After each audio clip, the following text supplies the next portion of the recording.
Bonjour à tous. Aujourd'hui, nous allons voir l'outil qui se trouve ici et qui permet donc de pouvoir créer des étapes de transformation. Alors, nous allons voir sur différents objets comment s'appliquent ces étapes de transformation. Alors, pour commencer, nous allons prendre une ligne droite que je trace à l'horizontale. Voilà. Je vais lui donner un peu d'épaisseur pour que ça soit plus intéressant. Voilà, 4 points. Et puis je vais faire une autre ligne droite un peu décalée. Voilà. Et maintenant j'utilise l'outil qui s'appelle le Blend Tool. Je vais prendre l'outil de départ, enfin la droite de départ, et je vais aller jusqu'à la droite d'arrivée.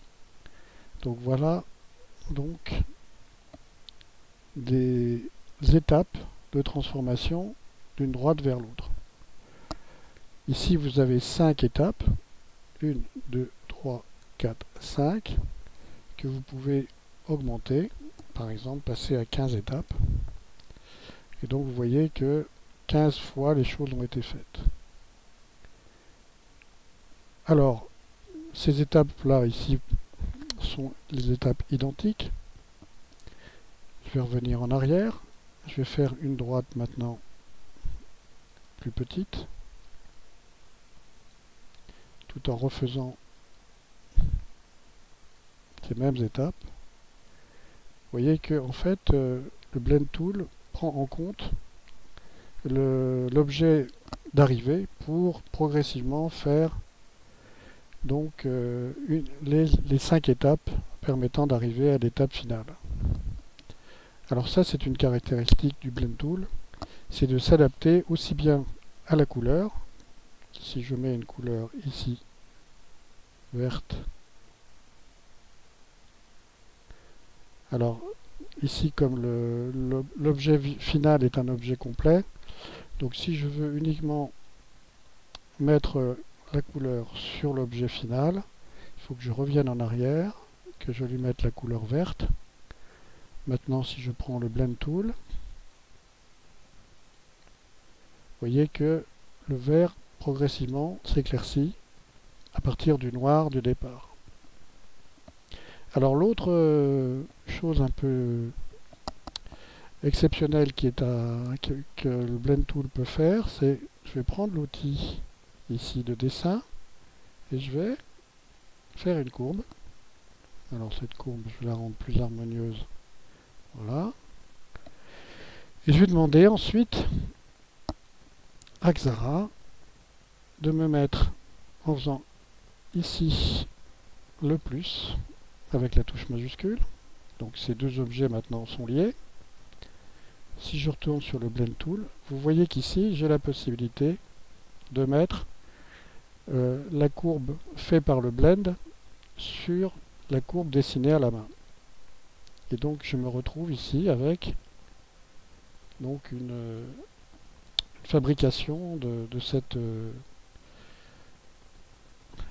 blend sur les droites. Je peux augmenter le nombre de steps pour que ça soit plus démonstratif. Donc voilà 15 steps. Et j'ai la possibilité aussi de gérer donc le profil ici qui est un profil avec des segments identiques. Donc si je bouge ici, voilà, les segments vont plutôt descendre vers le bas, ici vers le haut, et ici, je joue sur l'écartement des barreaux. Et ici tout se retrouve dans un. Voilà. Donc vous pouvez jouer sur les écartements des différents niveaux de recopie. Et sur cette partie-là, donc ça ne joue pas ici sur on ne joue pas sur le truc. Bon, ça c'est le premier exercice. On va passer à un exercice suivant, tout en utilisant le Blend Tool. Donc je vais mettre ça de côté. Et maintenant, je vais définir ici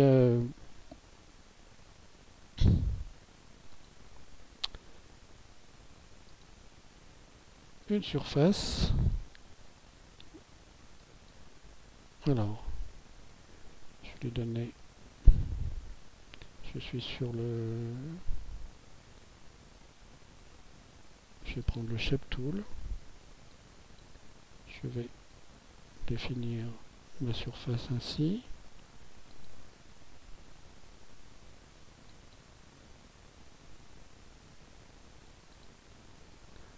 Ici, comme ça. Et puis, je termine ici. Alors, je vais arranger un petit peu ça. Voilà. Faut que c'est une côté un petit peu symétrique. Voilà. Et puis, je vais diminuer la... Voilà, je retire carrément l'entourage.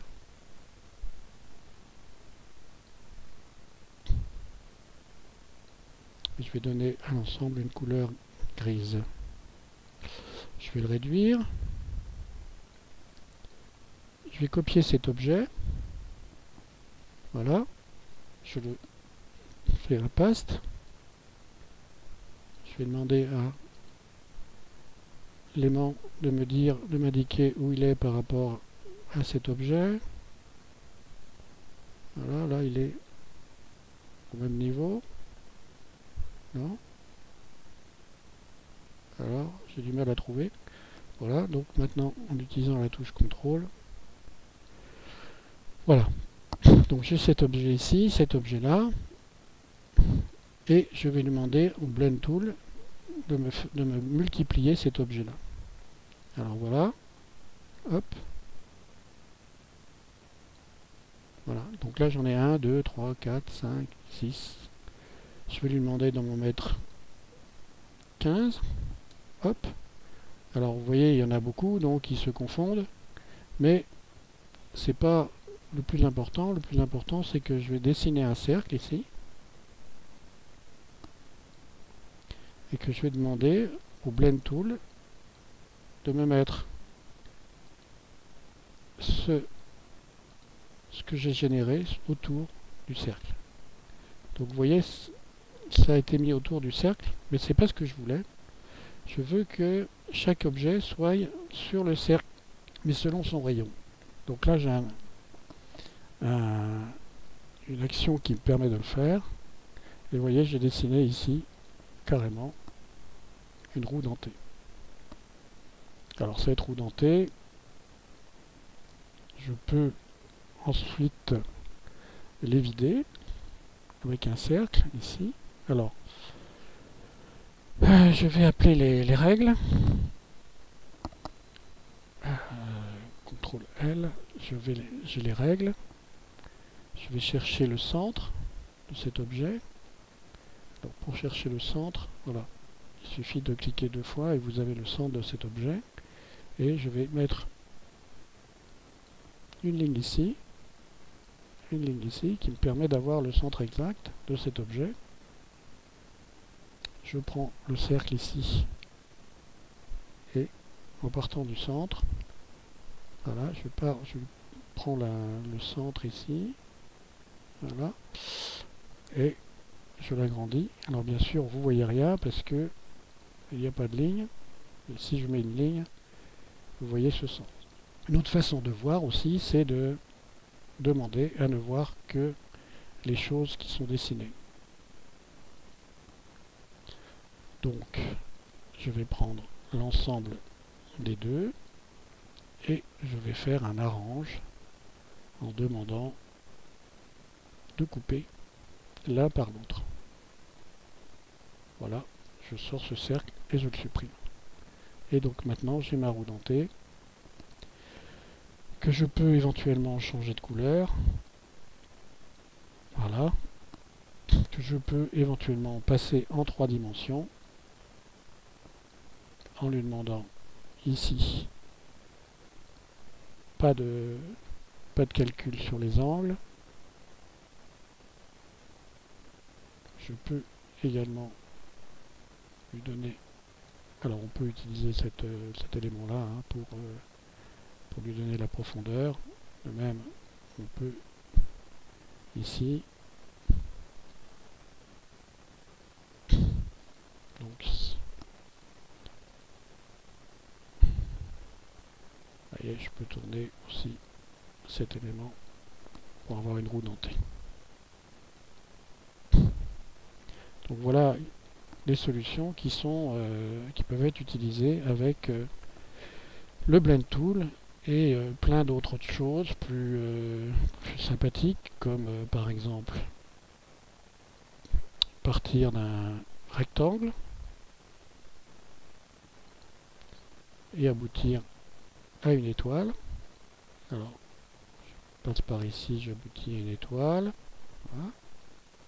Je vais faire une étoile. Alors cette étoile elle a beaucoup de trop de voilà. Je vais lui donner une couleur à cette étoile différente. Même pour les traits ici. Voilà. Ici je vais donner une couleur au trait. Voilà. Et je vais demander au Blend Tool de passer de l'un à l'autre. Et je vais lui demander 10 étapes. Vous voyez, j'ai les 10 étapes qui permettent de passer directement de l'un à l'autre. Maintenant, c'est un objet complet. Et donc, pour le manipuler, vous avez vu que en fait, on pouvait le mettre sur une courbe.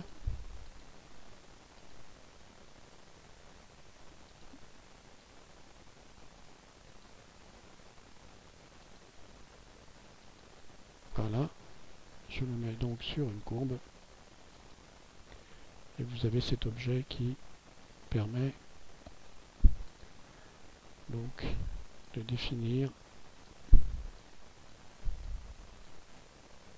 comment sont réparties les choses le long de cette courbe.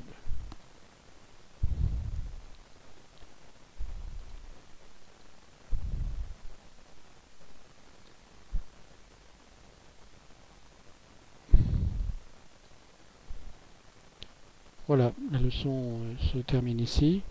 On peut faire bien d'autres choses, mais ce sera vu dans les extensions spéciales de Xara. À bientôt.